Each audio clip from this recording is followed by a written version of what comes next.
네, 현대비평론 15주차 강의를 시작하겠습니다. 오늘은 우리 수강생들이 제출한 2차 과제물에 대한 피드백입니다.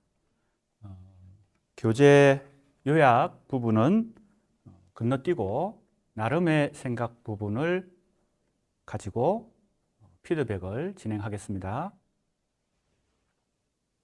첫 번째 피드백입니다. 상실의 시대를 살아가는 이들의 애도와 멜랑콜리. 예.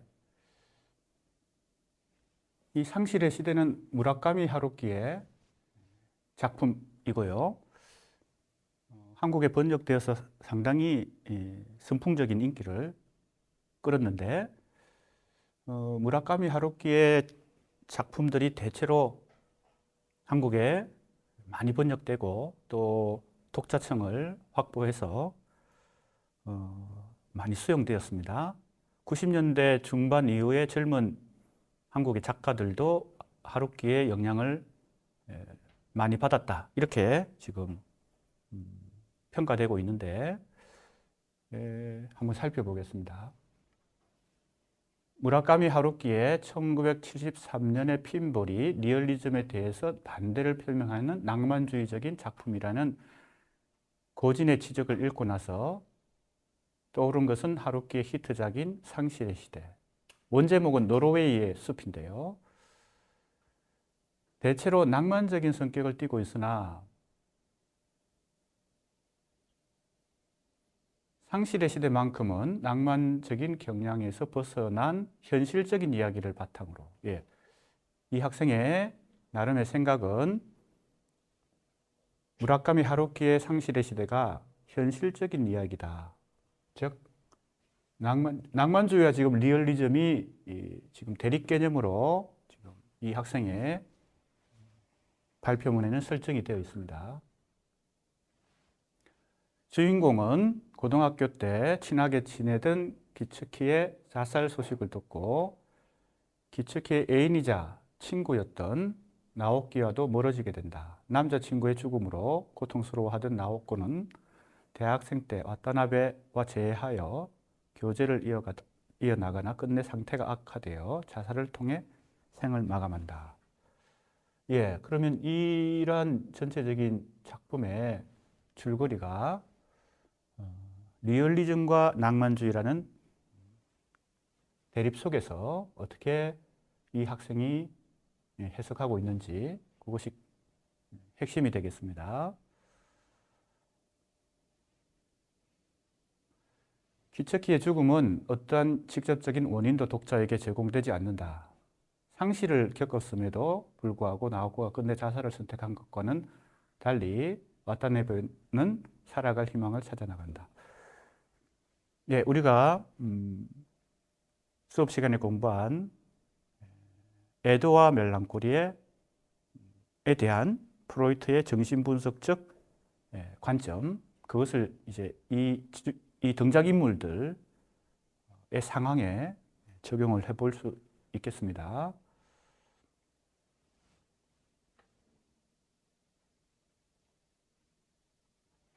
등장인물이 가지고 있는 애도와 멜랑콜리의 양상을 정신분석적인 관점에서 본다면 기츠키, 나오코, 와타나베의 성격과 행동을 비교하며 애도, 멜랑콜리를 분석해 보기로 한다. 그리고 작품의 결말이 현대사회에 시사하는 바에 대해서도 언급해 본다. 일단 애도와 멜랑콜리라는 정신분석적 개념을 활용해서 상실의 시대에 등장하는 등장인물들의 정신분석적 접근을 지금 해볼 수 있다는 것이 이 발표문의 지금 요지가 되겠습니다.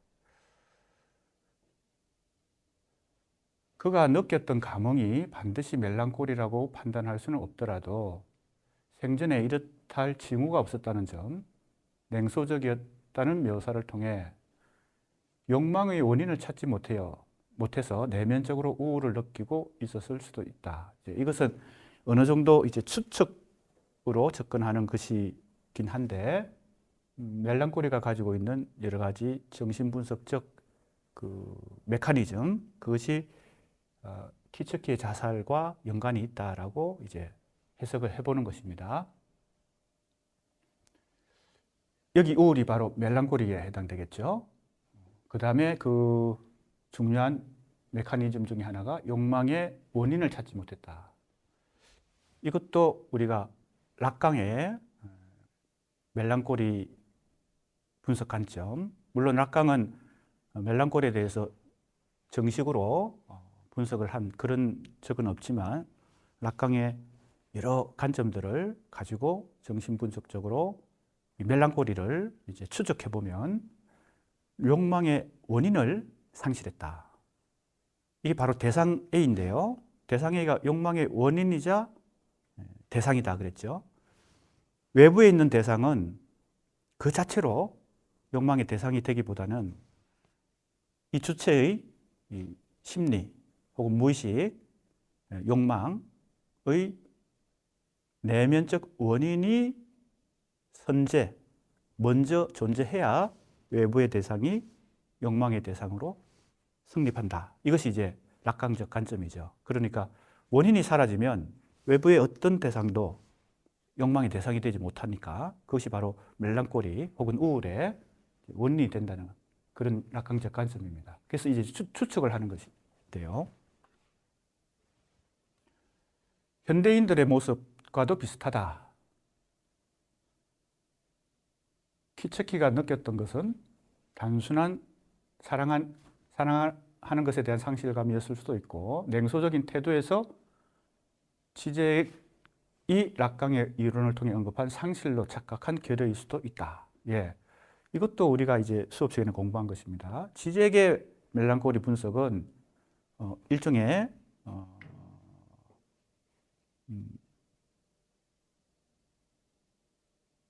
원래 가지고 있지 않았지만 가지고 있었다고 심리적으로 착각하고 상실감을 느끼는 거죠. 그러한 지금 내용입니다. 그래서 상실로 착각된 결여, 어느 쪽이든 그 죽음의 원인이 불분명하다는 사실이 독자로 하여금 키츠키에 쉽게 이입할 수 있도록 이끈다 이랬습니다.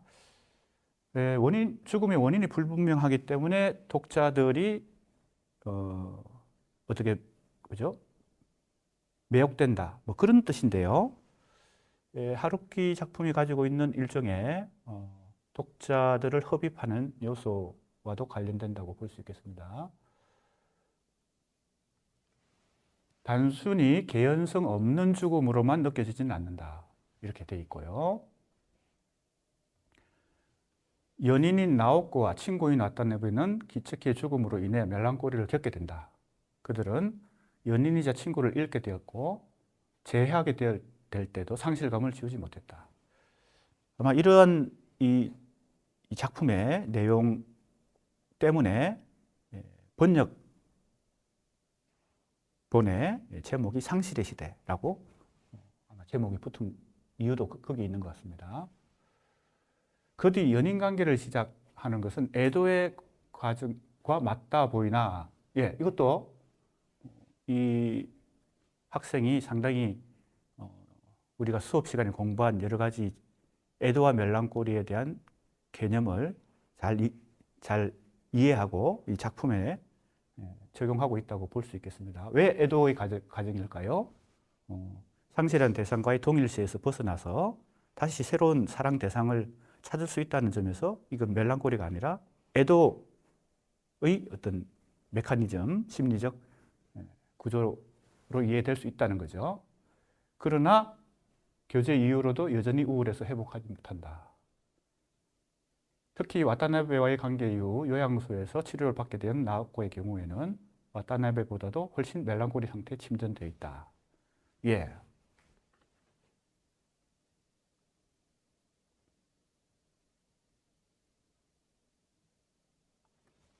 그녀가 작품 후반에 자살을 결심한 것은 자기 학대와 욕망의 원인을 상실해버린 상징계의 세계로부터 단절되고자 했던 시도를 의미한다.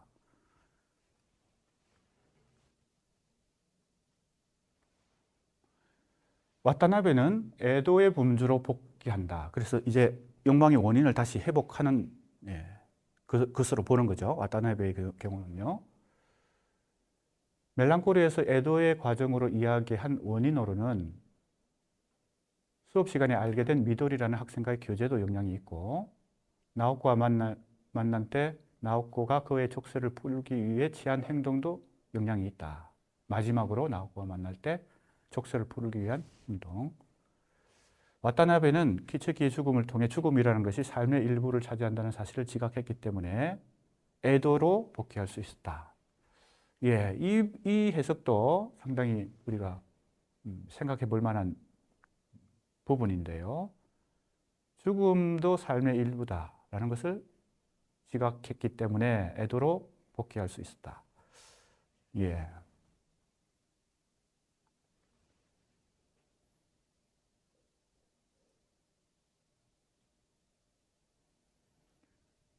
락강과 지젝은 멜랑콜리가 근원적인 측면에서 언어의 질서를 받아들임으로써 우리가 인간답게 살기 위해 어쩔 수 없이 가지게 되는 감흥인 것처럼 보였다. 이렇습니다. 특히 이제 락강이의 관점이 그러하죠. 상징계의 질서를 받아들일 때 이미 소외를 느낀다. 물론 그건 2차 소외죠. 1차 소외는 상상계 속에서 이미 겪게 되죠. 상상계 속에서 거울 단계에서 일종의 오인을 통해서 본래 자기 자신과 거리를 두게 되는 간격이 생기는, 그때 이미 1차 소외가 발생하고, 상징계, 언어의 질서를 받아들일 때 다시 한 번 더 소외가 일어나서 2차 소외가 발생하죠. 이제 그런 얘기인데요. 그것은 불가피한 것이죠. 왜? 인간이 언어를 받아들일 수밖에 없는, 그래야 사회생활이 가능한, 타인과의 관계가 가능한 그런 단계로 접어들기 때문에요. 욕망의 대상은 계속 변해가고 죽거나 상실되기도 하지만 상실을 느끼고 다른 대상을 찾는 일 또한 우리가 인간답게 살기 위한 과정이라고 생각하면 당연한 얘기임에도 불구하고 우울한 감정이 완전히 밉게 느껴지지 않는다. 마지막에서 와타나베는 미도리의 전화를 받고 자신이 어디에 있는지를 고민한다. 자신의 위치를 파악하지 못하고 방황하고 있는 와타나베의 모습은 비극적으로 느껴진다. 그러나 멜랑콜리 개념을 바탕으로 정신분석적 관점에서 이야기를 본다면 멜랑콜리에서 벗어난 주인공이 에도의 과정을 통해 회복되는 과도기 관점에서 긍정적으로 바라볼 수 있다. 등장인물의 회복 과정을 통해 우울의 감정을 좀 더 효과적으로 다듬는 방법을 터득할 수 있었다. 예, 우울의 감정을 효과적으로 다듬는 방법. 이것이 이제 이 작품을 통해서 이 수강생들이 느낀 어떤 부분인 것 같습니다. 예, 이 발표문은 나름의 생각은 우리가 수업 시간에 공부한 프로이트, 락강, 지젝의 에도와 멜랑콜리, 그 개념들을 무라카미 하루키의 상실의 시대라는 작품 속에서 등장인물들의 심리적 구조를 파악하는데 효과적으로 활용하고 있다. 이렇게 평가할 수 있겠습니다. 자, 두 번째 나름의 생각입니다. 베냐민 사유에서 이름 언어의 가치. 예, 이름 언어, 일종의 명명인데요. 아담의 언어의 가치는 이름 붙이기에서 기인한다. 명명, 이름 붙이는 거. 그것이 이제 아담의 언어와 직결되는 것인데, 사물의 이름을 붙여줄 수 있는 언어는 신의 계시를 대신하는 만큼 힘과 가치를 가진다. 지금의 언어는 아담 언어의 마법성과는 구별된다. 명명하기는 요즘 세상에서도 많은 파급을 준다. 사물의 이름을 붙여주고 낯선 존재에 대해 불안감을 드러내고 지구상에서 강한 존재가 됐다. 예, 인간이 그러니까 명명한다는 거, 이것이 이제 언어의 아주 원초적인 그런 기능이자 일종의 언어의 힘인데, 이름 언어를 인간만이 누릴 수 있고 인간의 언어를 특별하게 만들어주는 존재다. 이름을 붙일 수 있다는 것은 존재론적인 지위를 높여주는 것을 넘어 문명을 선물해줬다. 조금 이제 다른 관점에서 얘기하면 우리가 지금 이번 학기 현대 비평론을 통해서 여러 현대 비평의 기초를 이루는 이제 인문학적 이론과 개념들을 많이 공부했는데 이제 작품을 시나 소설 같은 문학 작품을 비평하는 단계, 그걸 이제 이론 비평이 아니라 작품 분석 단계에서 이 평론 같은 걸 쓰거나 뭐 때로는 논문을 쓰게 되죠. 어찌 보면 그런 작업도 개념화, 즉 개념을 만들어내는 것이죠. 문학 연구와 비평의 아주 중요한 작업은 역시 명명과도 관련되어 있습니다. 개념을 찾아서 자기 나름의 그 작품 속에서 새로운 개념을 찾아서 명명을 해주면 그것이 이제 비평의 중요한 기능이 되는 것이죠. 자, 그 다음에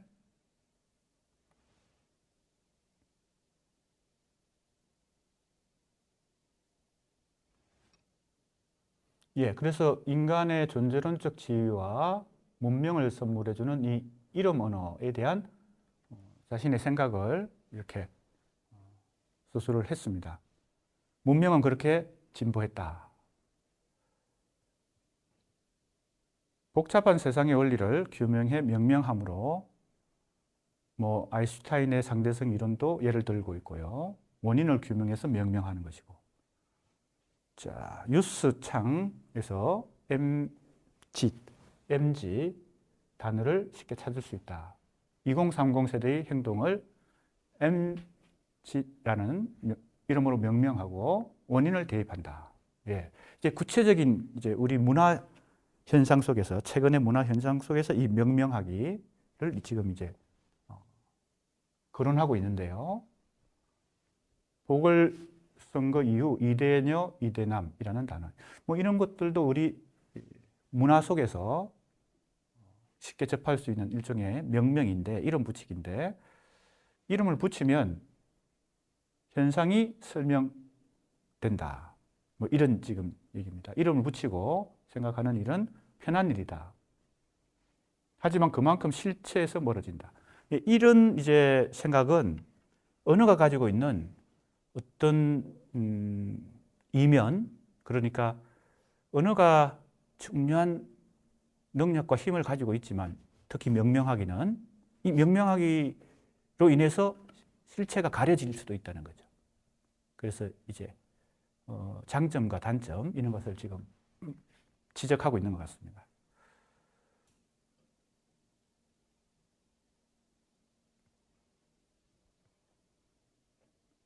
이렇게 붙여진 이름은 베냐민이 말한 근원적 언어로서의 이름 언어와 차이가 있다. 그래서 실제 우리가 현실 속에서 여러 명명하기들이 다양하게 이루어지는데 그것이 아담의 언어에서 기인하는 명명하기인가? 그렇지 않은 경우가 상당히 많죠. 그래서 오히려 명명이 실체를 가리는 혹은 진실이나 우리가 이제 실제라는 말을 많이 쓰는데 실제를 오히려 은폐하는 혹은 현혹시키는 그런 부작용도 낳게 되죠.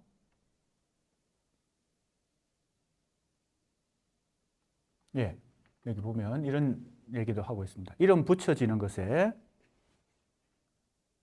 안정감을 갖기도 한다. MBTI, 이거 아마 성격 유형 검사인데 나도 누가 해보라 그래서 해본 적이 있습니다. 이것도 일종의 명명하기가 될 수 있죠. 어떤 유형의 자기 성격을 규정하는 거니까요. 이름이 붙여지는 것에 이유가 있다. 인간의 언어가 사물의 언어와의 차이를 갖는 것은 이름 붙이는 것이 있는데 반대로 명명되는 것에 안정감을 받는 것이다. 언어에서 사물의 역할이 되는 것을 즐기는 이유는 불안에 있다. 예. 상당히 자기 나름의 어떤 통찰이라 그럴까, 사회 현상을 보는 어떤 관점이 잘 나타난 것 같습니다. 세 번째, 최성자 시인의 이 시대의 사랑을 읽었다. 멜랑콜리 이론과 비평적 가능성을 학습하면서 최성자 시인이 겪었던 멜랑콜리, 그리고 분열증, 그리고 시 자체에 담긴 멜랑콜리를 떠올릴 수 있다. 이것은 구체적인 시 작품 분석에서 멜랑콜리 개념을 활용해 보는 그런 나름의 이론인 것 같습니다. 나름의 의견인 것 같습니다.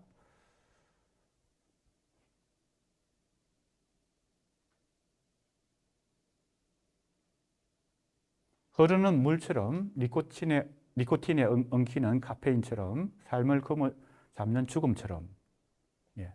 폭력, 혐오, 어두움을 격정적으로 드러내는 최성자의 시 중에서 비교적 담백함을 알 수 있다. 소외된 주체, 부재와 상실 등 멜랑콜리적 요소가 더욱 적나라하게 드러난 시들이 있음에도 네 개로를 발췌한 이유는 사랑을 소재로 하고 있기 때문이다. 예. 소외와 부재와 상실, 그리고 사랑, 이런 개념들이 등장합니다. 지적은 욕망과 사랑을 함께 말하며 참된 사랑은 욕망의 대상과 원인이 일치함으로써 사랑 그 자체가 욕망이며 원인이라고 하였다. 그는 동시에 사랑엔 언제나 멜랑콜리적 요소가 존재한다고 하였다. 온전한 사랑은 불가하기에 사랑의 도중에 항상 상실이 발생한다. 이미 갖고 있던 것의 상실이 아닌 애초에 존재하지 않았던 것의 결여, 예. 멜랑콜리의 일종의 기만이라고 할까요? 심리적 기만, 이런 것을 지적하고 있죠. 그걸 지금 다시 얘기하고 있습니다. 결여를 상실로 오인하는 순간 멜랑콜리의 주체는 결핍된 대상을 절대적이고 숭고한 것으로 격상시킨다. 예.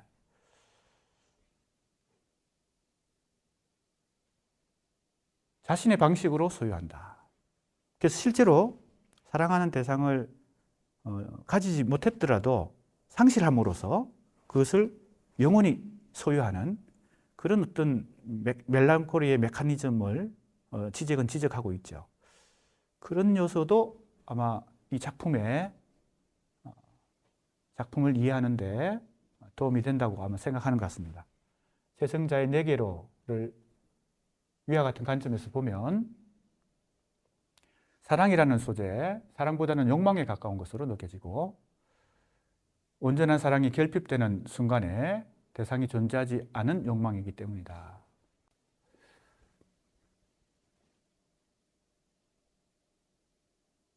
멜랑콜리 주체의 내부에서 갈망은 숭고함으로 받아들여지겠지만 외부에서 볼 때는 하나의 내면적 집착, 광기로 비춰지기 마련이다. 예, 이런 관점도 있을 수 있겠는데요. 혈관을 타고 흐르는 매독균, 니코틴에 엉켜붙는 카페인 같은 비유는 섬뜩하기까지 하다. 그러나 섬뜩한 하나만으로 현재까지 이 짧은 분량의 시가 회자될 수는 없을 것이다.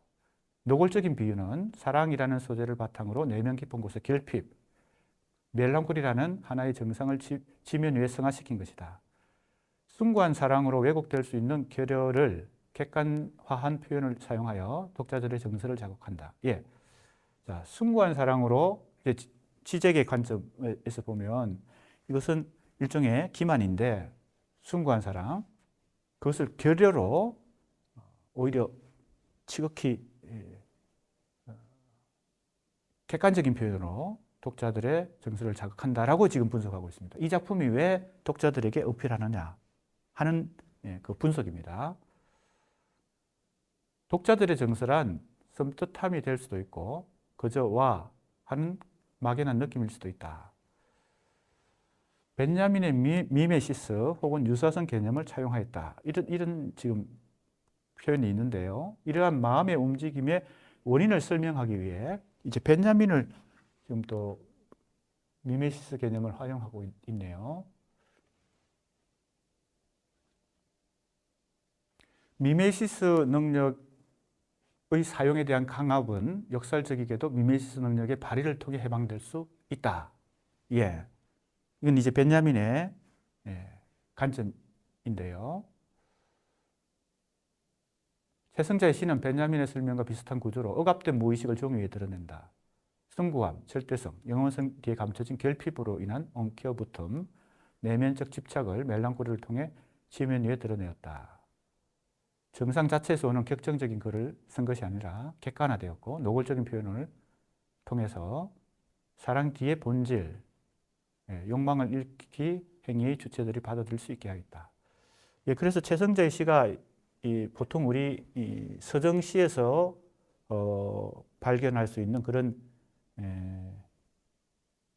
순수한 사랑의 감정, 그리고 성화, 또 미화된, 그리고 미화되고 정화된, 그리고 그러한 어떤 사랑의 감정과는 다른 표현을 하게 되는 것을 이렇게 지금 분석하고 있네요.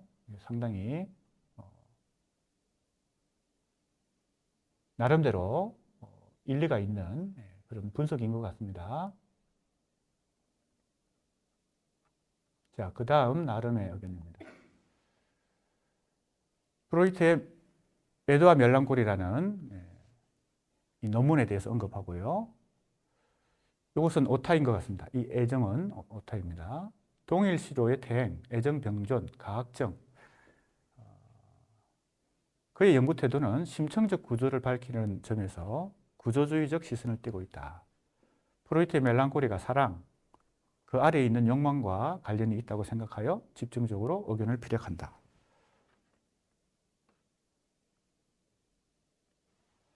르네 지라르의 낭만적 거짓과 소설적 진실. 이 굉장히 이제 잘 알려진 책이죠. 여기 이제 욕망의 삼각형을 얘기하는데 그것과 한번 비교해 볼 수 있겠습니다. 애도와 달리 멜랑콜리는 리비도가 대상에게 고착되는데 감정을 적절하게 해소하지 못하면 주체가 지닌 과도한 욕망에서 기인한다. 예, 과도한 욕망. 리비도를 해소하지 못해서 멜랑콜리에 빠지는 것은 그 대상과 자기를 동일시할 정도로 집착하는 것이기 때문에 과도한 욕망이다. 예, 그것도 틀린 말은 아닌데요. 인간은 누구나 욕망을 지니고 인간을 담고자 했던 문학에서는 다양한 형태의 욕망을 보여준다. 지라르가 얘기한 욕망의 삼각형, 멜랑콜리를 이해하는 데 도움이 될 듯해서 대입해 본다. 예, 한번 같이 생각해 봅시다. 지라르의 욕망의 삼각형과 프로이트 락강 지적의 정신분석적 관점이 어떻게 서로 연관되는지. 욕망의 주체와 대상 사이에 중개자가 존재한다. 자, 바로 이 삼각형인데요. 주체는 대상을 직접 욕망하는 것이 아니라 중개자를 통해서, 중개자라는 매개를 통해서 대상을 욕망한다는 것이 이 욕망의 삼각형의 요지입니다. 그렇게 어렵지 않은데요. 멜랑콜리를 욕망의 한 표현으로 이해한다면 삼각형의 주체는 멜랑콜리에 빠진 주체가 될 것이다. 이 지라르의 이 설명 속에서 이 주체가 멜랑콜리적 주체다. 물론 지라르가 그렇게 설명하고 있는 건 아니죠. 지라르는 일반적으로 모든 주체는 욕망을 이런 중개자를 통해서만 욕망을 작동시킨다는 것인데, 이걸 애도와 멜랑콜리라는 개념과 서로 대입을 시켜보면 이 주체는 멜랑콜리 주체다. 이것이 이제 이 수강생 생각입니다. 그러면 삼각형의 대상은 그 상실로 인해 멜랑콜리를 불러일으킨다.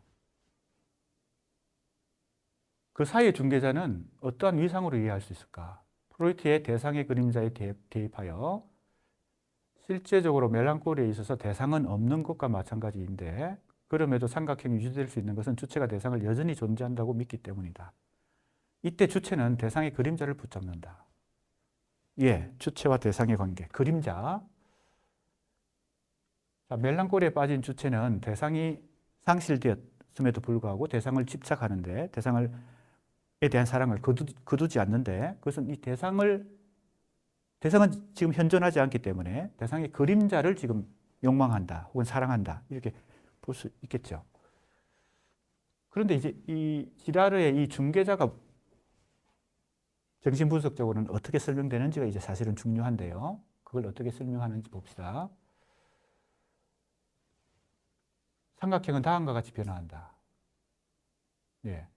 조금 전에 얘기한 대로 이제 상실된 대상이고요. 이 중개자를 대상의 그림자라고 봤네요.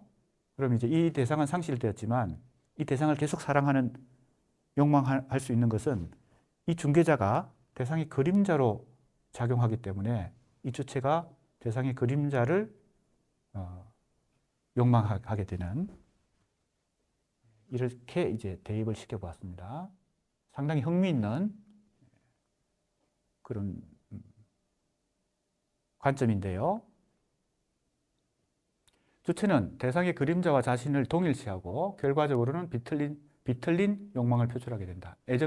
계속 오타가 나고 있습니다. 애정 병정과 가학정은 이 삼각형으로 인해 발생하는 병리적 문제다. 예, 병리적 문제라고 보고 있네요. 지금 수강생도요. 대상이 상실되면 일정한 시간이 지난 후 또 다른 대상이 그 자리를 메운다. 새로운 대상이 끼어들 틈이 없이 공고한 욕망의 고리를 형성한다. 지라르의 욕망의 삼각형에서 주체와 중개자의 거리가 가까울수록 욕망은 걷잡없이 강해진다. 예, 중개자와 거리가 가까울수록 이런 경우에 중개자와 주체가 경쟁 구도를 형성하며 대결하게 된다. 멜랑콜리 이론 삼각형에서 주체와 대상의 그림자의 관계에 대입해 이해할 수 있다. 주체와 대상의 그림자 사이가 가까울수록 즉 주체가 대상과 자신을 동일시한 정도가 강해질수록 주체가 겪는 멜랑콜리는 극심해진다.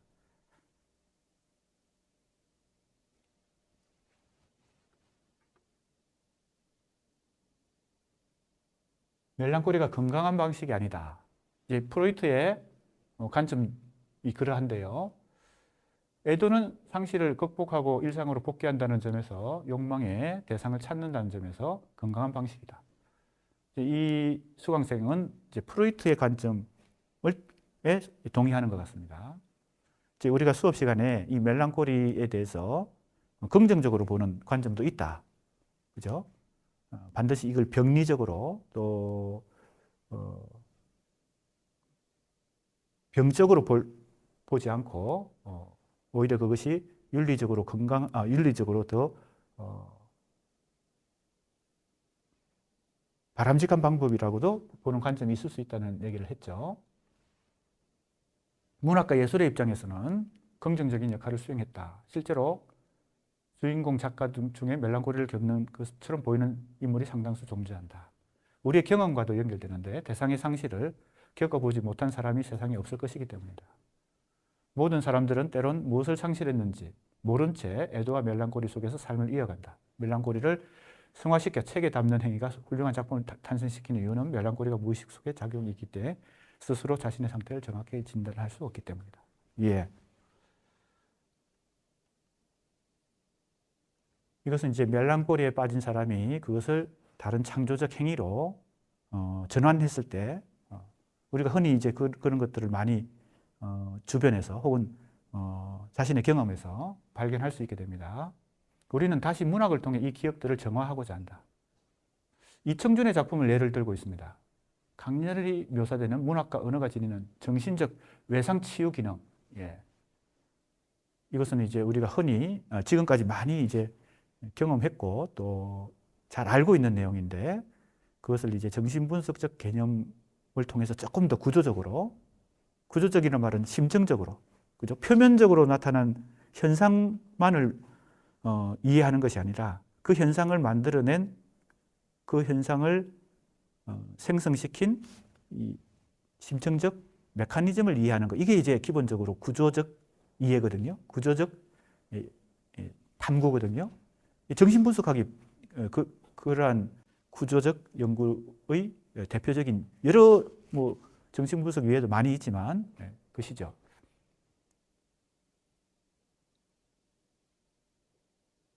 그래서 이 수강생은 멜랑콜리에 대한 가장 작은 범위의 해결책은 문학과 예술이다. 런의 진화의 욕망의 삼각형이 사회에 그대로 적용되듯 멜랑콜리 역시 사회 전반의 하나의 현상으로 이해될 수 있다. 그렇습니다. 우리가 이제 정신분석의 영역이 인간 개인의 내면 무의식의 세계라고만 자꾸 내면 무의식의 영역에서만 적용되는 이론이라고 자꾸 축소하는 경향이 있는데 사실은 이것은 사회 현상을 이해하는데도 일종의 사회 심리학이 될 수 있죠. 군중 심리학. 그래서 우리가 대중문화나 또 사회 현상이나 여러 사회적 현상에도 이런 정신분석적 개념들은 적용되거나 활용될 수 있는 그런 여지가 많이 있습니다. 상당히 나름의 독자적인 어떤 의견을 제시한 것 같습니다. 자, 이제 5번째인데요. 가라타니고진의 트랜스크리틱의 목적을 보편성을 확보하는 것이다. 이랬습니다. 이때 보편성은 다른 말로 하면 자기 중심주의에서 벗어나서 객관성을 확보하는 것, 이런 뜻이겠죠. 이때 보편성은요. 보편이란 말이 이제 조금 그 개념상 좀 포괄적이고 추상적이기 때문에 조금 더 구체적으로 표현하는 것이 좋을 것 같습니다. 보편성을 확보하기 위해서 타자를 설정해서 내부에서 외부로 끊임없이 이동한다. 그래서 외부의 시선으로 보는 거죠. 타자를 설정하여 객관성을 얻으려는 시도들이 꽤 많이 존재한다. 에세이를 쓰는 과제에서 나의 관점으로만 자료를 수집하고 분석하는 글을 쓴다면 강학적 기만에 빠지게 될 수 있다.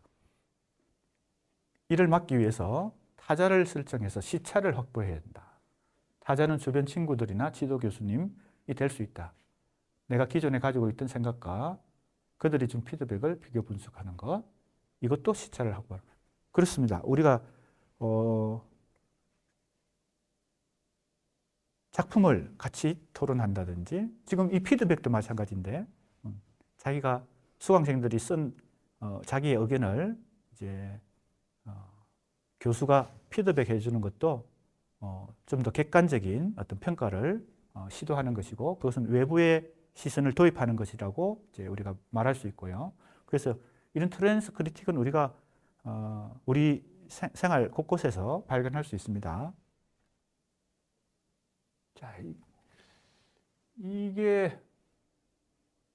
이건 물리학자가 임산부에게 엑스레이 치료를 하는 것은 유해하다 주장했는데, 엑스레이의 편리함이라는 타성에 빠졌던 당대 의료계는 그녀의 주장을 받아들이지 않으려 했다. 예. 이것은 시차를 확보해서 보편성을 얻은 어떤 경우이네요. 그래서 좀 더 객관적이고 정확한 연구를 할 수 있도록 도왔다. 시차는 결과적으로 그녀의 연구가 널리 알려지는 데 기여했다. 이제 시차를 확보하는 것, 다른 말로 하면 객관적 외부의 시선을 도입하는 것, 그것의 사례를 지금 엑스레이 광선과 관련해서 지금 사례를 들었고요. 불충분한 트랜스크리틱, 이런 지금 표현을 썼습니다. 왜냐하면 외부의 시선도 완전한 건 아닐 수 있으니까요. 이 수업 시간에 나도 이제 그런 말을 했죠. 평가의 주체도 다시 평가받아야 되는 것이 사실은 필요하기 때문에 현실 세계에서 완전한 외부로 이동하는 것이 가능할까? 이것이 가능하려면 외부는 중립성과 객관성을 갖춰야 한다는 거죠. 자, 그래서 이제 외부도 과연 객관적일까? 외부의 시선도 객관적일까? 참 이건 이제 어려운 일입니다.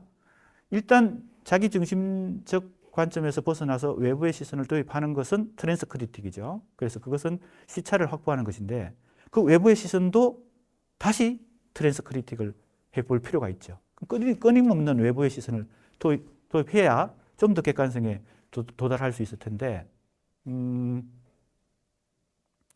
갑자기 그런 생각이 나네요. 이 개념을 우리가 중간고사 이전에 공부한 논정의 수사학과도 뭐 연결시켜 볼 수 있겠습니다.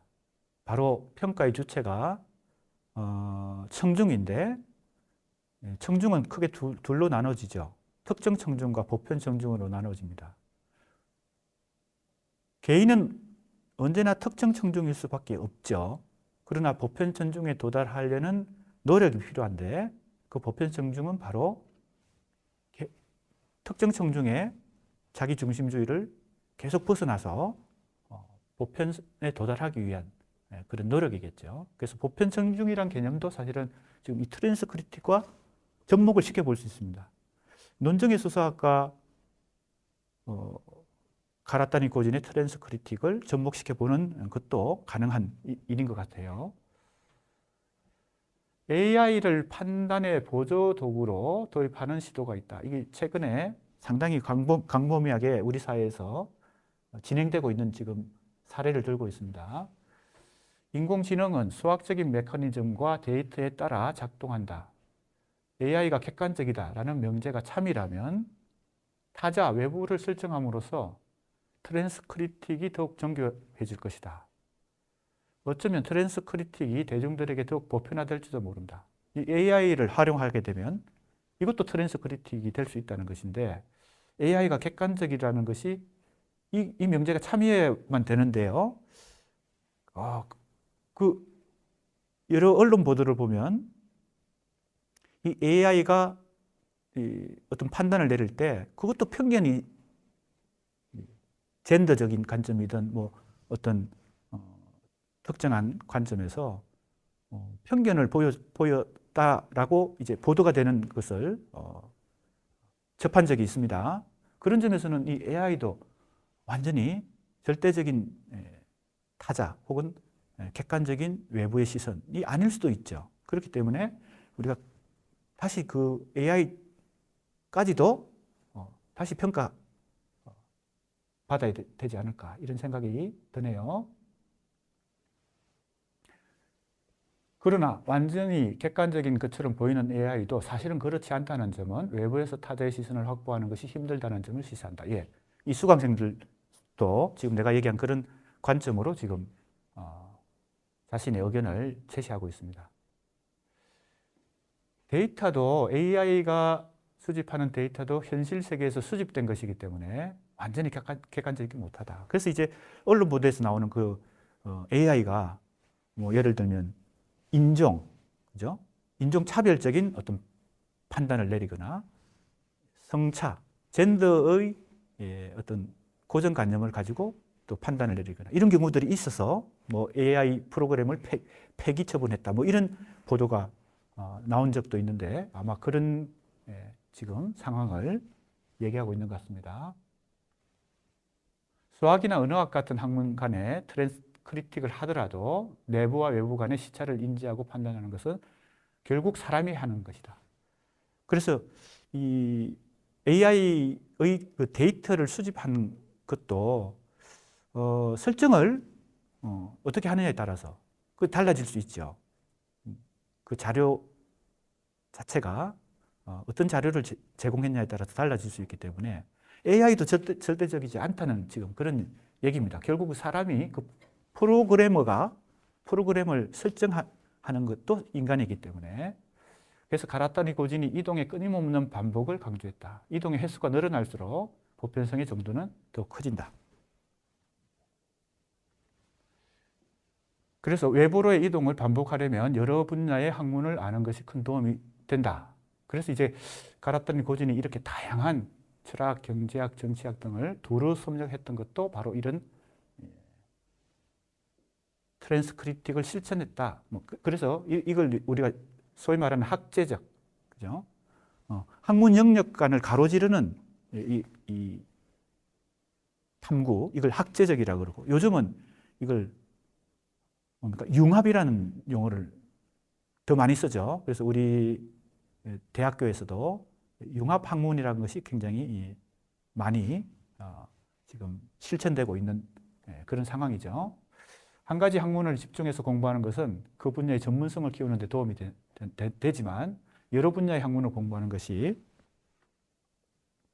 장기적으로 객관적 시선을 갖는데 도움이 된다. 사실은 지금 이 수강생이 얘기한 대로 하나의 연구 분야를 전공하는 거, 그게 이제 소위 말하는 전공인데, 지금 우리 대학교도 주 전공 이외에 복수 전공, 그죠? 그리고 또 다양한 이 전공들을 지금 살려서 학습할 수 있도록 하고 있죠. 이번 한 학기 우리 현대 비평론 수업도 어떻게 보면 트랜스크리틱의 과정이 아니었나 이런 생각이 듭니다. 전혀 연관성이 없어 보이는 뭐 논정의 수사, 그죠? 소시르의 구조주의, 그 다음에 프로이트 락강 지적의 정신분석학, 또 벤야민의 언어 철학, 이렇게 그리고 가라타니 고진의 비평, 이렇게 상당한 트랜스크리틱을 많이 한 셈이죠. 여러 지식 체계들을 가로질러서 학습을 했습니다. 그걸 어떻게 접목시키고, 그죠? 외부의 시선을 갖는 트랜스크리틱을 실천하느냐는 우리 수강생들에게 주어진 과제다. 이렇게 볼 수 있겠습니다. 이제 그러한 것을 이제 조금이라도 이제 실천해 보는 것이 바로 이 과제에서 자기 의견, 나름의 의견, 이것이 되겠습니다. 그러나 이제 상당히 이제 연습에 불과하죠.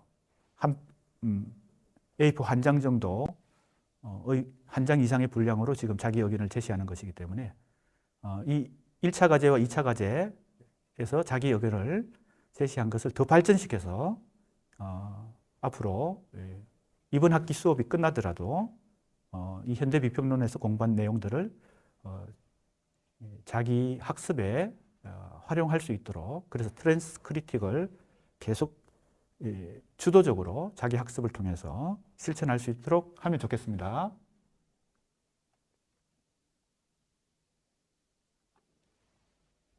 벤야민의 언어 철학과 멜랑콜리론, 가라타니 고진의 논의는 공통적으로 근대성으로부터 비껴난 관점에서 새로운 비평의 가능성을 제시한다. 예, 이 수강생은 이 세 가지 상당히 서로 다른 영역의 우리가 이번 학기에 공부한 이 학습의 공통분모를 이렇게 찾았습니다. 근대성으로부터 벗어난다. 탈근대성이다. 이렇게 지금 평가하고 있습니다. 뭐 그렇게 보는 것도 틀린 관점은 아닌 것 같아요. 벤야민의 언어 철학은 근대의 관점에서 비이성적으로 여겨질 만한 신학적 관점을 유물론과 결부해서 언어적 상상력을 제공한다. 그래서 순수 언어와 현대 언어 사이의 괴리를 설명하면서 문학 생산의 당위성을 논한다. 예, 멜랑콜리에 관한 이런 논의들은 소위 정상적으로 일컬어지는 근대적 규준에서 벗어난 존재에 이름을 붙이면서 그들의 보존을 상상할 수 있게 해준다. 예, 나름의 의견인데 문장이 상당히 수준 있는 문장으로 표현되고 있네요. 자기 나름대로 어느 정도 이 학습이 진척된 그런 학생의 이 문장이라고 느껴집니다. 트랜스크리틱과 계보학으로 대표되는 가라타니 고진의 논의는 규범을 멀리서 조망하며 현대를 비판적으로 성찰하게 해준다. 큰 틀에서 어찌 보면 이 세 가지 이론의 영역들을 큰 틀에서 평가하고 있는데 그것이 큰 틀에서는 타당하다고 생각이 되네요. 이제 조금 더 이제 세부적으로 논의가 필요한 상황인데요. 이제 구체적으로는 이 벌새라는 독립영화, 이 멜랑콜리 개념을 가지고 이 벌새를 지금 한번 해석을 해보는 것 같습니다. 벌새의 주인공 은희가 경험하는 멜랑콜리는 성장 과정에서 대체 불가능한 대상의 상실을 경험하는 데서 발생한다. 예, 대체 불가능한 대상의 상실. 자, 이 표현 속에 사실 멜랑콜리의 뭐라고 할까요? 정체가 사실 농축되어 있죠. 대체가 가능하면 그것은 애도로 가겠죠. 그죠? 사랑 대상을 상실했는데 그 사랑 대상을 대체할 수 있는 다른 사랑 대상을 만나면 그건 애도인데, 대체 불가능하다는 것은 결국은 이 원래 사랑했던 대상을 뭐예요? 끝까지 동일시할 수밖에 없는 그런 상황이 되죠. 은희의 상실감이 향하는 대상은 한문학원 선생님인 영지다. 크고 작은 폭력에 시달리는 은희에게 영지는 자신을 이해해 줄 수 있는 유일한 어른이다. 은희는 영지가 학원을 그만둔 뒤에도 그와의 인연을 이어가고자 하지만 성수대교 붕괴라는 사건으로 인해 영지를 잃게 된다.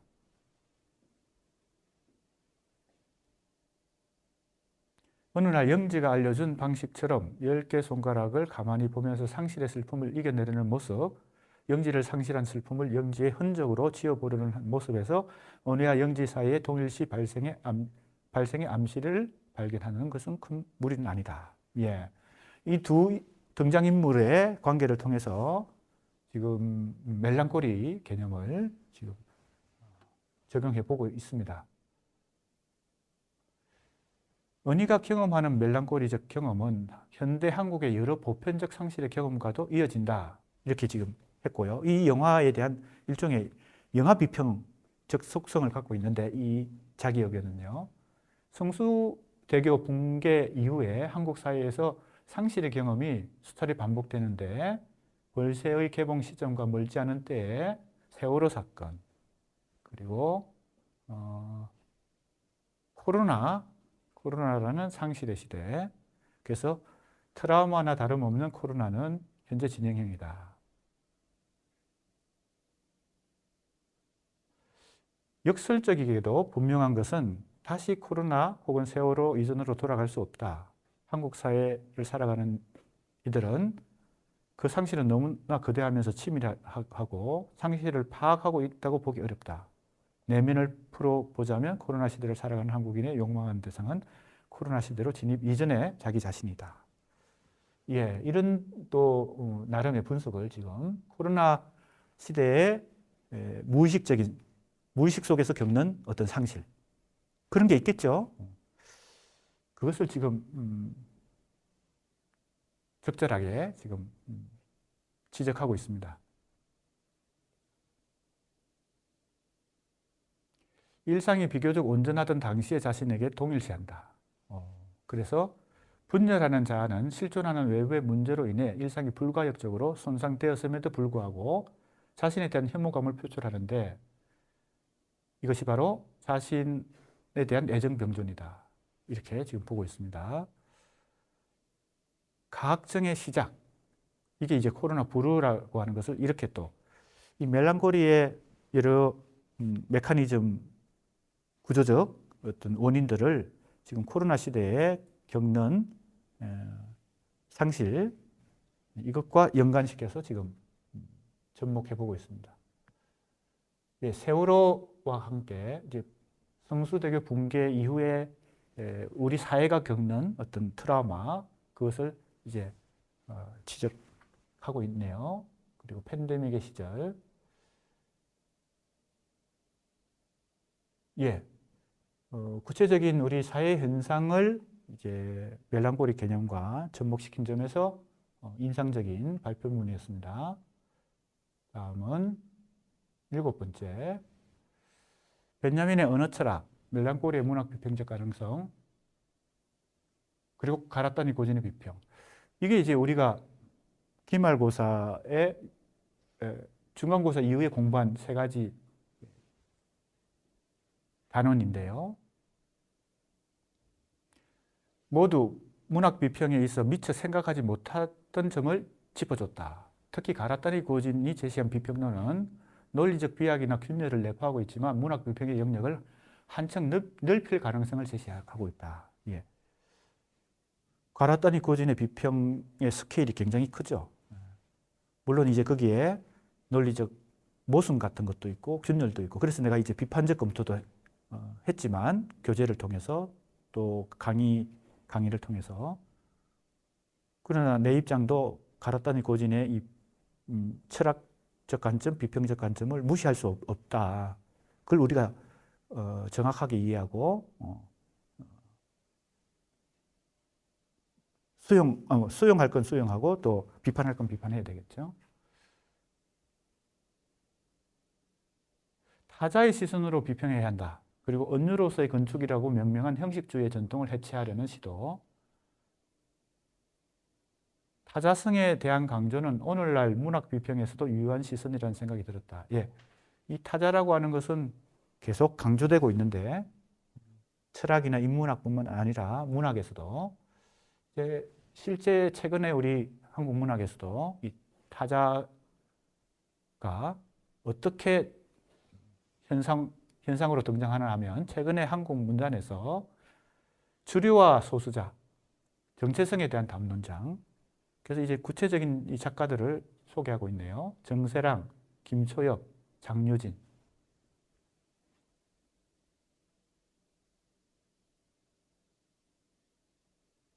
김초엽 작가가 SF 소설을 통해서 2010년대 새로운 이 소설적 상상력을 펼쳐 보이고 많은 독자층을 형성하고 있는데요.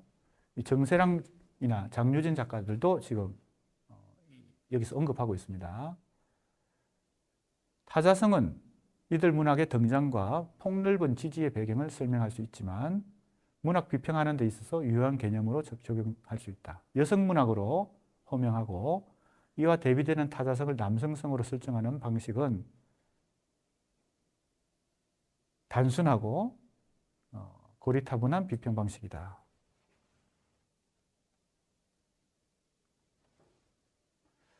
최근 한국 문학에서 대두되는 사회의 내 다양한 존재들의 정체성 실험, 젠더, 계급 등 우리 사회에 구성하는 다양한 형식과 구조의 내부에서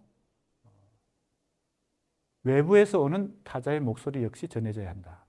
김세희 작가의 소설 항구의 사랑이 실제 인물의 삶을 그대로 가져왔다는 사실이 피해자에 의해 폭로된 사건, 이게 아주 최근에 문단에서 일어난 하나의 사건인데 그것도 지금 언급하고 있네요. 자, 어떻게 보고 있는지 한번, 이 수강생은 어떻게 보고 있는지 살펴봅시다. 나에게는 이 사건이 정체성에 대해 질문하는 문학이 함정에 빠진 경우 타자의 이야기를 서술하면 그것이 곧 타자성에 대한 진지한 고찰로 이어질 것이라는 안일한 판단. 그래서 타자성 혹은 정체성 실험에서 문제에 봉착할 수도 있다는 그런 얘기를 지금 하고 있습니다. 다시 한번 숙고하게 되었다. 그 다음에 이 얘기는 또 조금 다른 얘기로 전개되는 것 같은데요. 멜랑콜리의 문학 비평적 가능성에는 언어의 세계로 진입한 인간의 숙명으로 해석한 락칸의 관점보다 애도와 멜랑콜리를 명확히 분리한 프로이트의 관점에서 한국 사회를 바라보게 되었다. 이렇게 지금 애도와 멜랑콜리를 가지고 한국 전쟁, 민주화 운동, 노동 운동, 용산 참사, 세월호 사건 등이 남긴 상처, 이걸 멜랑콜리로 지금 이해하는 그런 관점이네요. 그 다음에 또 지적의 관점을 통해서 멜랑콜리가 원래 소유하지 않았던 대상을 향한 기만일 수 있다. 이성의 영역이 아닌 감성의 영역에 속했기 때문에 멜랑콜리를 일종의 수단으로 사용하는 경우가 많다. 특정한 계급, 정상성을 지닌 이들이 경험하는 멜랑콜리만 사회에서 가장 흔히 얘기되고 있다. 다양한 존재들의 멜랑콜리가 전면에 등장한다면 멜랑콜리의 역설 또는 기만은 사라질 수 있을 것이다. 있을지 질문하게 된다. 이 관점은 한번 생각을 해볼 여지가 있는 그런 관점이네요. 주류가 아니라, 정상성이 아니라 비주류, 비정상성이라고 그동안 취급되었던 이들의 멜랑콜리도 논의한다면 기만은 사라질 수 있다. 예, 중요한 지적이기도 하고 더 생각을 깊이 해봐야 될 부분이기도 한 것 같습니다. 다음 8번째. 벤자민은 소시르의 언어학과 결별하고 기표와 기의 사이의 자의성을 부정, 그 다음에 필연성이 존재함을 주장한다. 소시르와는 완전히 대립적 노선을 걷는 듯 보이기 쉽다. 그러나 번역에 관한 벤자민의 사유를 고찰하던 중 필자는 이 글을 쓰고 있는 이제 수강생입니다. 둘 사이에 사상적 공통점이 존재할지도 모른다라는 생각을 했다는 겁니다. 자, 누구와 누굽니까?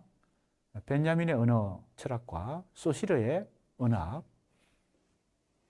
예, 흥미있는 지금 주제인데요.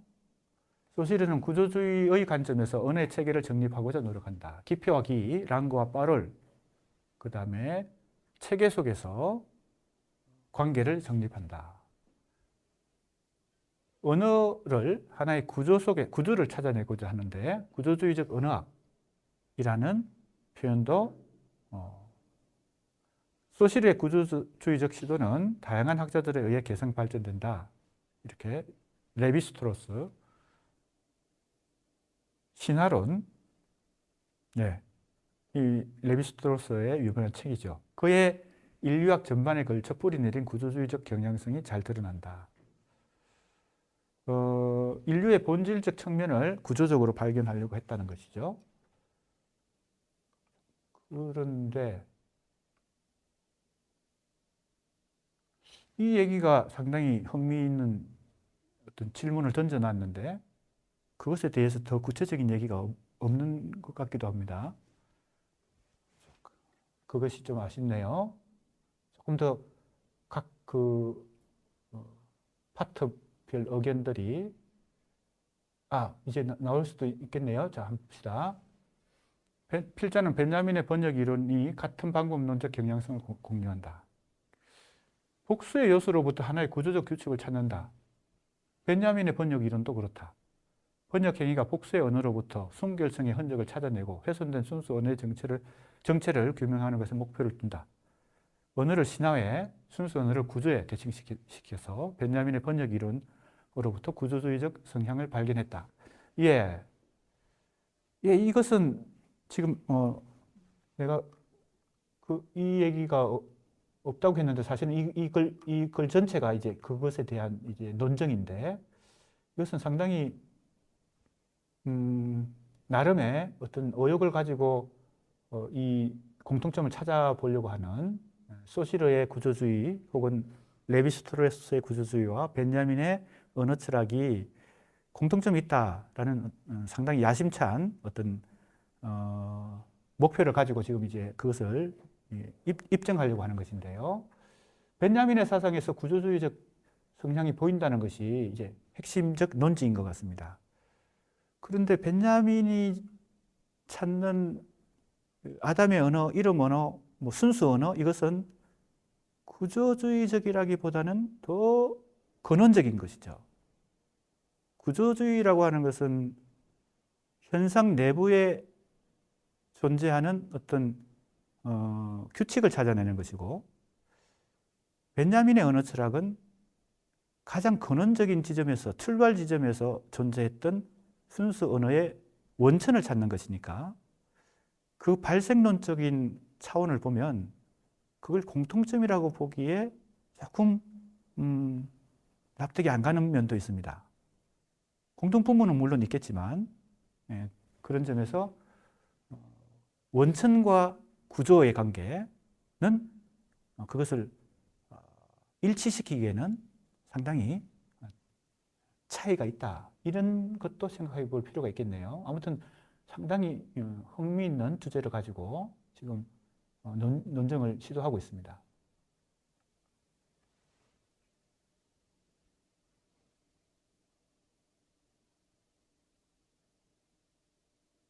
소시르의 구조주의적 기호학을 받아들인다는 것은 그간의 신학적 요소를 상당 부분 했음을 의미하기도 한다.